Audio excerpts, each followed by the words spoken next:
And welcome in. It is the Nightcap right here on BearcatJournal.com, brought to you as always by our good friends at Galactic Fried Chicken.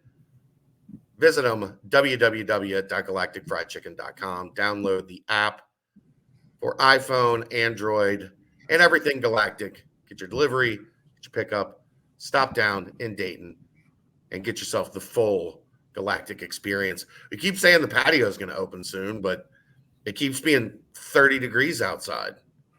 It was not fun today. Wintry mix both in and out of Cincinnati from Athens and back. I went through quite a bit of wintry mix on my way to Indianapolis. As you can see, the background's different. I'm at a Baymont Inn in Noblesville, Indiana.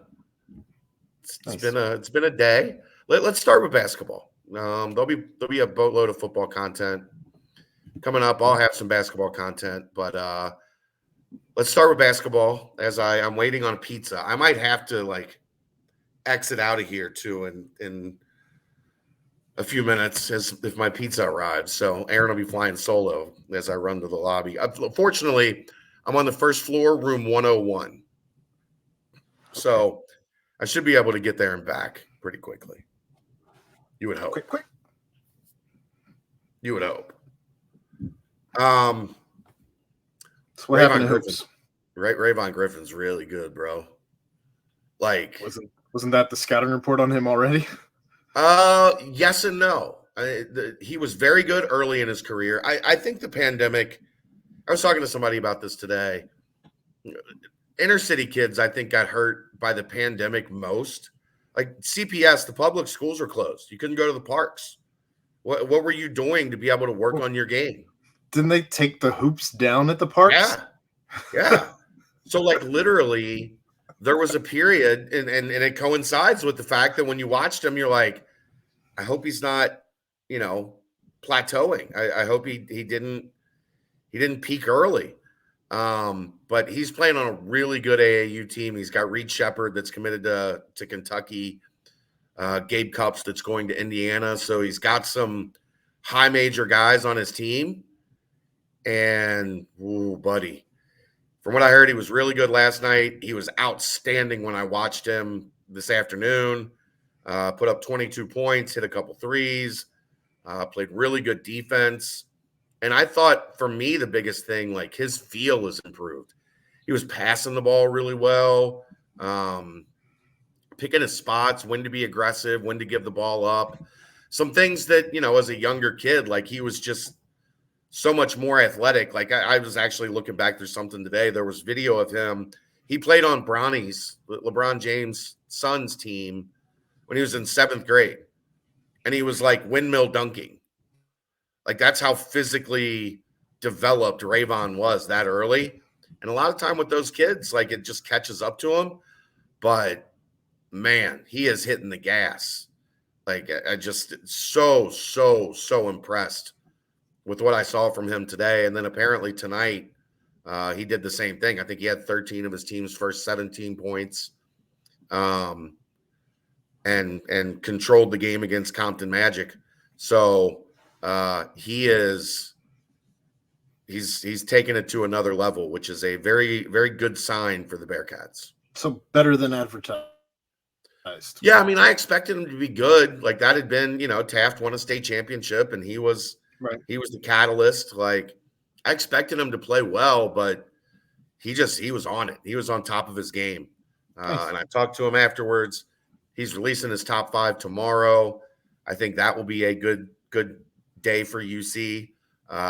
If you see that top 5, hammer it, right?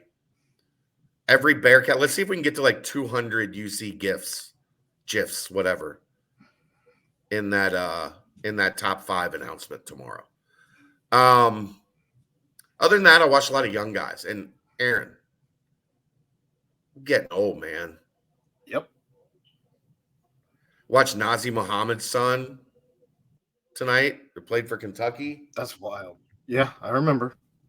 You know what's good news about Nazi Muhammad? You know where Nazi Muhammad played early in his NBA career? Trying to think who he got drafted by. It's not who he got drafted by. It's his second team. He spent some time playing with the Atlanta Hawks in the early 2000s. Who else spent some time playing with the Atlanta Hawks in the early 2000s? I think his name is DeMar Johnson. You would be correct. So teammates. So. He's interesting. He's still kind of raw, but he's 6'5". He was playing point guard a lot for his team. Handled the ball pretty well. So I liked what I saw from him. That was after watching Vernon Maxwell's son play. That's crazy too. I know. And this is his youngest son. He's got a son at Georgia Tech. This isn't like, that's not like his oldest son just coming through the ranks. No, you remember him largely as a Houston Rocket, right? Yes. Okay. Vernon Maxwell's son, Vernon Maxwell, made 4 threes in the first half of the game I was watching. The net barely moved. I mean, That's he impressive. was flame-throwing threes in the first half. It was impressive. Throwing darts. He plays with the Felton kid that they just offered this week from North Carolina. They're all Charlotte guys. Raymond Felton's kid? Nephew, I think, or cousin. They're related somehow. Okay. I don't know exactly how. And then I got to get this kid's name right. I'll screw it up if I don't. I really thought you were going. I watched the kid from. I thought you were going to the phone. He lives in. You were going to get. I thought you were going to the phone to say you had to go get the pizza. No, I have to get this kid's name right. He's from Africa, but he lives in Kokomo, Indiana. Okay. And his name is Flory Bidunga. Great name. It's fun. Aaron, he was flat-footed underneath the rim, right? You following me? Okay. He's watching the play on the other side of the floor. And he's flat-footed underneath the rim. And the guard threw him an alley-oop.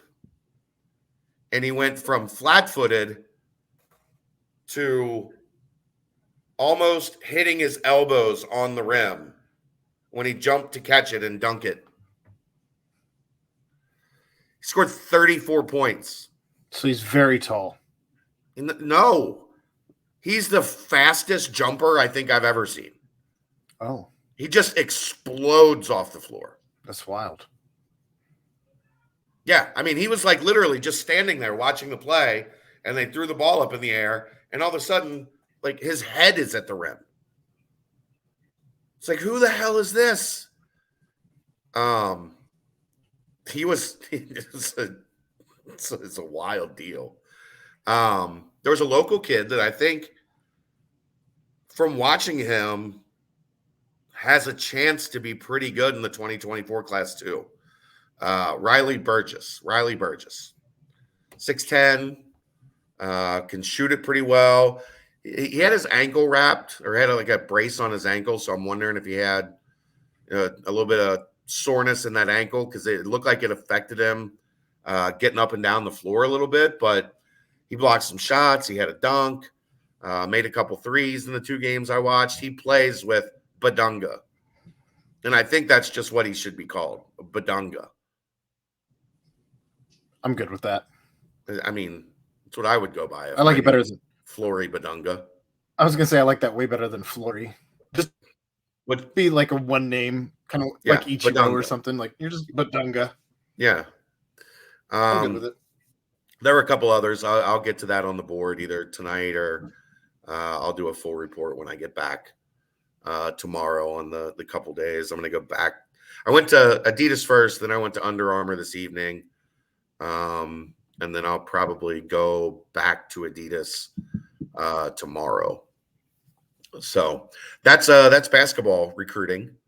The visit went really well from what I heard with Kalu Ezekpe, I believe is how you pronounce it. Legit 6'8", 240. You're sure it's not Caillou? Kalu, yeah. I wouldn't. No, I'd be out on him if it was Caillou. Out. Nope. I think things went really well with that. We'll see if there's a decision imminent or if other visits are in the works. But I think he was impressed with Cincinnati. Cincinnati was impressed with him. Remember, it's a kid Wes knows. Like Wes recruited him at Greensboro, and I think there'd be a lot of continuity in that. I think we talked all year about having a kid that could put the ball in the basket around the rim. Kalu has that ability, and this team was sorely lacking in that department.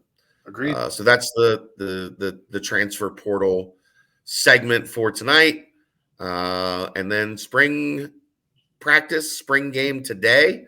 I'll let you take it from here. It appears in a live setting, Evan Prater was a little better than Ben Bryant today. He was. I'm trying to figure out how to word this. I guess neither quarterback were outstanding today. The defense outshone the offense today. Simply put. That said, I think everyone who was there would agree that Prater was better than Bryant. And when you add the second gear of he can really run with the ball, it just adds a whole different element to his game. And I was impressed. I know that largely, I don't know that they quite shared evenly with the ones as far as snaps went. I know that first half Evan started with the ones, second half Ben started with the ones. Yeah, that's splitting it up pretty even. I think they tried to get as close as they could. It just felt like Evan was out there more, I guess, but maybe that's because he was driving the field more. That'll happen. But that said, both of them did have touchdown passes, one each to Shimon Mater, and that dude has been outstanding. He's had a great spring, man. If there was somebody who was outstanding, it was probably Shimon Mater offensively. If you were worried about tight end after the departure of Josh and Lenny, don't be worried. No, don't. Beyond that, though, Evan also had another deep ball to Tyler Scott. Sounds about right. Mm-hmm. That's what he does. But there were, I mean, I say that the defense outshone the offense, but you have to consider injuries also are much more abundant on the offense as opposed to the defense.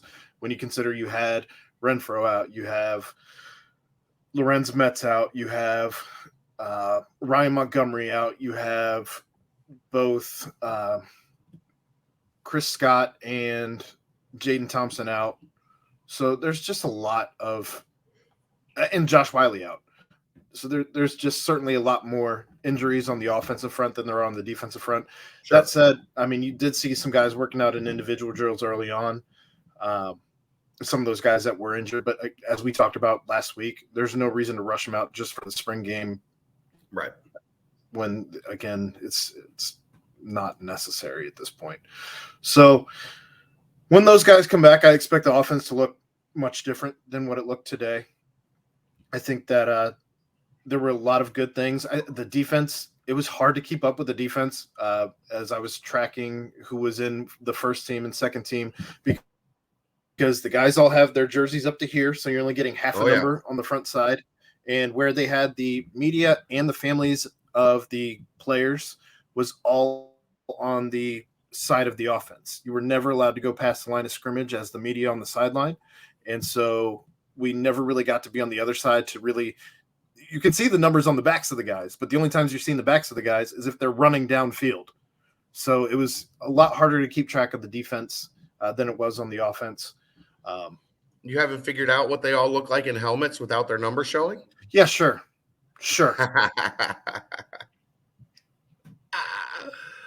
I mean, love you have it. to consider the two vantage points I really have watching this team have been up in the box and a handful of practices. Yeah. I'm just giving you a hard time. I know. It's okay. But my Too Deep is up on the board. I know Brent is working on his recap of everything, and it'll probably be 5,000 words or more. If we Should know be up by Brent next Tuesday. If we know anything about Brent, he is working diligently with his thesaurus in hand, trying to find all of the words. But yeah, Spring game practice report is a see you next Tuesday production. we had a we had a lot of fun though. Just getting around the other media guys, getting to be around the players. We have 6 interviews up on the YouTube page. If you haven't caught those yet, Luke So when you get Fickle. done with this, go listen to the interviews. We have Luke Fickle, we have Gino, we have Evan Prater, we have Ben Bryant, we have Brent with Arquan, and we have Brent with Tyler Scott. So a lot of content here today for you knuckleheads out there that can't get enough of this. Yep. Obviously, we'll have a much deeper dive into everything once we have Brent with us on Monday night, but that kind of gives you an idea as to what was going on. But it was fascinating to see how many different guys they had rotating in and out on the second team, actually, more so than the first team, just trying a lot of different things.